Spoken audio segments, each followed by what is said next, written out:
Jeff had some great qualifying and practice efforts.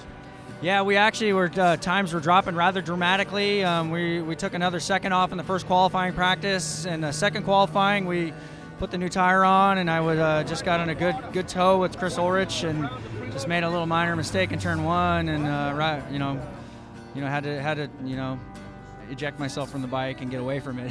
But other than that, we feel fine. The bike really wasn't that injured that bad, and I didn't get hurt. So, we went out and we were going positive to go into the race, and I went out on the first lap of the race, and I realized something wasn't right with the bike, and I didn't really know what it was, and I soldiered on for about 9 laps, and then I figured, this is not the kind of place to take any kind of risks with mechanicals, and I decided that, for the better of myself and the team, rather than have anything happen, we better just come in and take a look at the bike. And we had some time last night, and Teague definitely did a good job at kind of identifying the problem, and we're hoping we're going to get a good result today.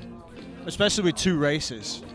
Yeah, initially I was really not a proponent for the 2-race system. It's a little more expensive for us privateers, but I guess when you look at it in these terms, it gives us another chance. So, thankfully we do have a second race today, and even in this practice this morning, I'm kind of excited to go into it now that we know that, seems like maybe just this one small mechanical issue was holding back the whole race yesterday, especially, man, it was so nice we're running the top 10, but like I said, when you have anything going wrong at Daytona, you really need to err on the side of caution, because this place can really bite you.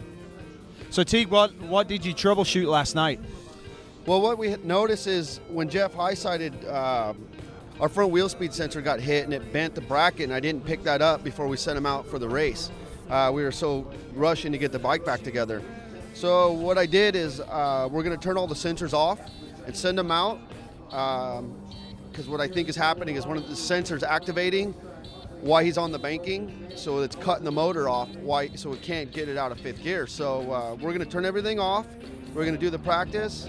Then he's going to come in. We're going to switch I'm going to turn that on, and we're going to try it both ways, and hopefully that fixes the problem. We're pretty positive that's what's going on with the motorcycle right now. What does that mean that you can't get it out of 5th gear? So the motor won't cut out, so he can't, if he puts it in 6, it just will bog. It's not going anywhere. So we couldn't even get the RPM up high enough to get it into 6th gear. So the motor just didn't want it to let it go. But the motor's running solid, so that's why we started looking at all the electronics problem, and then we noticed that the sensor had taken a hit, which I didn't catch it at first.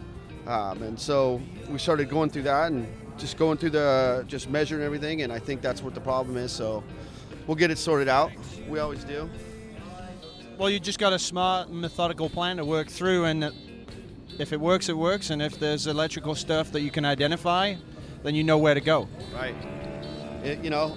We're pretty sure it's going to work. If not, we'll get it back to the shop, and we'll tear it back apart, and we'll get it sorted out, but we're pretty excited, I mean, Jeff's been riding so good this weekend, and every time we get better and better, and he's pushing harder and harder, and we've had a few setbacks, but we just came back stronger each time, and so we're going to do it again in this race. We're going to show people that we belong out here.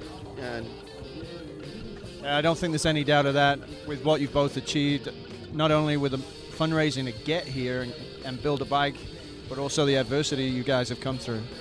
Hey, that's how racing is. If Daytona was easy, everyone would be here. So, I got a special place in my heart for this track, but I'll tell you what, I've never come here and been like, okay, everything's smooth and it works. So, that's part of the Daytona experience is you can't come here and expect things to be easy. And, once again, it's just part of battling through, and it makes everybody, the team, stronger, and myself personally, we got to just dig deep.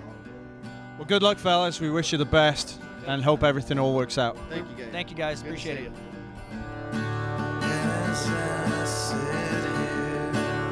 Jeff, that was a better day today at the office. Yeah, today was much better. I got a great start. I think I was about 10th off the line. I was following all those guys I've been looking up to all my life, and had a couple moments because I was really riding hard, and I just settled into a pace, and I knew I was probably holding those guys up for a little bit, but you know, I was riding real comfortable, so I didn't want to do it. You know, after what the few days we've had here, I figured, you know what, let's just bring this thing home. And then, you know, I got gifted with one at the end there. I saw Chris was kind of pointing at his tire. I could tell he was having a problem, and so that was my little carrot at the end. I was like, all right, he's got a problem. Do your best in the last lap, and was able to pick up a 11th place, which is my best Superbike finish and my best finish at Daytona so far. So we're definitely want to carry this momentum into the next round.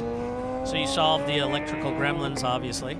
Yeah, the electrical problem was no big deal. You know, I wasn't even worried about the electric stuff at all. I was actually worried about, I was riding so much harder trying to stay with that front group. We ran into a little bit of suspension, you know, with some stuff that we want to try to work on for the next round. But man, I felt good to get it out of the way and finally build a little confidence up. You know, I've been, you know, having a rough week, so we definitely wanted to finish strong and, you know, coming away with a 11th place. Not the top 10 we were hoping, but hey, you know, we're walking away in one piece, and we're heading back to a track I feel really strong at. Yeah, we'll see you next at Fontana then. Yeah, Fontana, so I'm looking forward to that. I had a great run there last year in the top 10, so we're hoping to improve on that. All right, well, good race. We'll see you in 3 weeks. Thanks, Dave, and thanks for everyone for watching. See you later.